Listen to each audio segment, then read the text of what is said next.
Je suis intervenu ce matin pour cette rencontre entre élus et cadres territoriaux pour expliquer un petit peu comment s'organiser, se dérouler les élections politiques et plus particulièrement l'élection présidentielle et les élections législatives. Donc j'ai décrit un petit peu les dernières modifications du code électoral et des règles qui régissent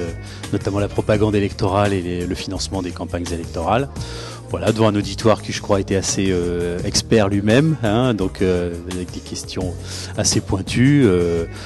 des réponses qui ne sont pas toujours, parce qu'on est vraiment dans un domaine très, très humain qui est celui de la politique, celui des élections, donc où j'allais dire l'élection au suffrage universel compte avant tout, et donc où le droit des élections peut parfois être relativisé.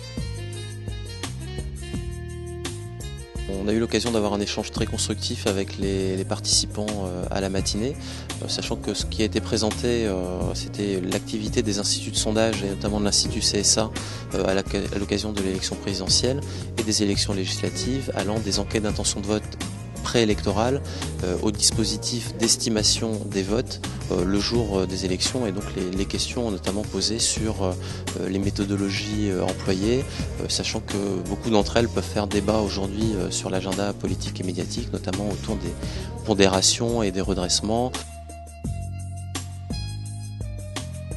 C'est toujours la spécificité aussi des débats au forum, c'est que on est dans le pratique, dans le concret, et effectivement les questions qui ont été posées, chacun soulève des inquiétudes par rapport à leur candidat, par rapport à leur ville, et donc effectivement, il y a eu des réponses concrètes qui ont été apportées à des vraies inquiétudes, parce que c'est vrai que la jurisprudence et la législation, elles bougent tout le temps.